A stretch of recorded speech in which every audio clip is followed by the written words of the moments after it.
안녕하십니까. 책 읽는 사제입니다.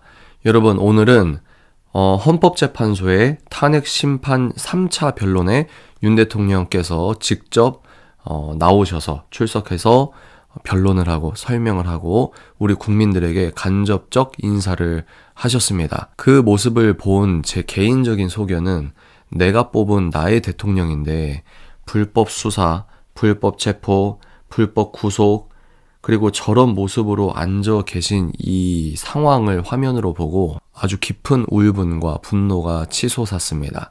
그러나 그런 뜨거운 마음과 동시에 냉정함과 그리고 차가운 이성, 상식, 궁극적으로 윤 대통령이 나올 수 있는 가장 큰 확률이 무엇인가 라고 생각할 때는 제가 저번 영상에서도 말씀드렸듯이 300만 명 정도가 길거리에 나오며 궁극적으로 대학생들만 나오는 게 아니라 직장인들까지 길거리에 나오는 순간 이 세상이 바뀔 가능성이 크기 때문에 여론전을 우리가 함께 생각하는 부분이 있어야 되지 않을까라는 생각을 갖고 있습니다. 오늘 윤 대통령님이 직접 말씀하신 내용 중에 아주 중요한 내용, 그리고 그 중요한 내용에 대해 지혜로운 톤 조절을 윤 대통령님이 직접 해주신 부분이 있습니다.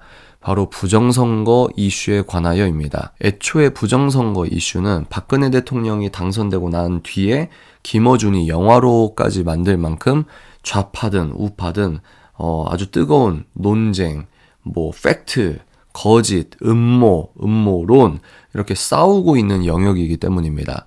또 친대한민국 세력에서는 황교안 전 총리님을 비롯해서 수많은 애국자분들께서 정말 열심히 이 운동을 해오시는 것을 제가 수년 동안 바라보면서 깊은 존경심과 그리고 거기에서 나오는 정보들을 저도 이렇게 잘 보고 있는 입장입니다. 그런데 이 친대한민국 세력 안에서 이 나뉘는 부분이 있습니다. 부정선거 이슈에 대해서 극명하게 나뉘는 부분이 뭐냐면 부정선거가 저질러졌고 핵심적인 증거가 차고 넘친다 또는 있다.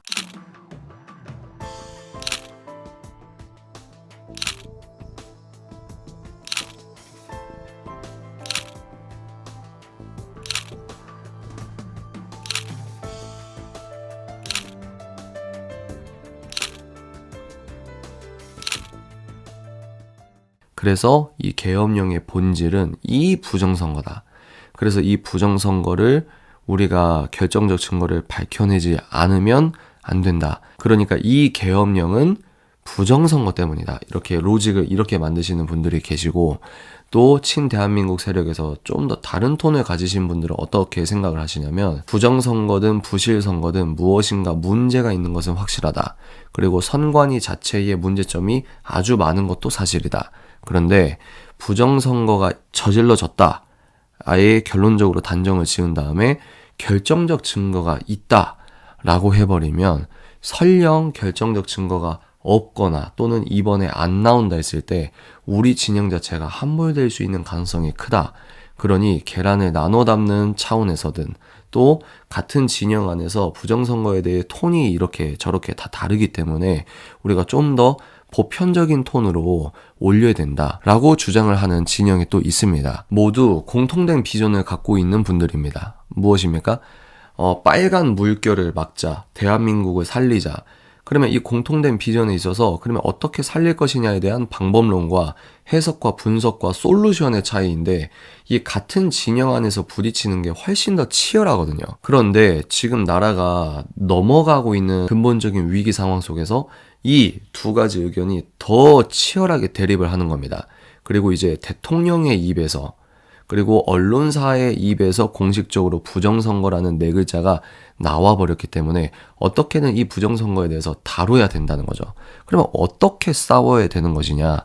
우리는 여기에서 누구 의견이 더 좋다, 누구 의견이 맞다 이게 아니라 윤석열 대통령님의 직접적인 워딩을 통해 우리가 그 기준을 통해 톤을 잡았으면 좋겠다라는 의견을 드리고 싶어서 영상을 찍는 겁니다. 윤석열 대통령님이 오늘 어떻게 말씀하셨는지 먼저 영상을 통해서 여러분들 짧게 보도록 하겠습니다. 이미 계엄을 선포하기 전에 이런 여러 가지 어떤 선거의 공정성에 대한 신뢰에 좀 의문이 드는 것들이 많이 있었고, 또 2023년 10월 국정원의 선관위 그 전산 장비의 아주 극히 일부를 점검한 결과 문제가 많이 있었기 때문에 부정선거 자체를 색출하라는 것이 아니라 선관위의 전산 시스템을 전반적으로 스크린할 수 있으면 해봐라. 어떤 장비들이 있고 어떤 시스템에 의해서 가동이 되는지 그런 것이기 때문에 저희가 무슨 선거가 전부 부정이어서 믿을 수 없다 하는 그런 음모론을 제기하는 것이 아니라 팩트를 확인하자는 그런 차원이었다는 점을 이해해 주시기 바랍니다. 네. 어떠십니까? 저는 윤석열 대통령님이 이렇게 이야기하신 게 굉장히 지혜로운 톤이라고 생각합니다. 예를 들어 어느 매체에서 뭐 선관위에서 중국인 90 몇 명이 체포됐다 어쨌다 그랬을 때 이런 건 조심해야 되거든요.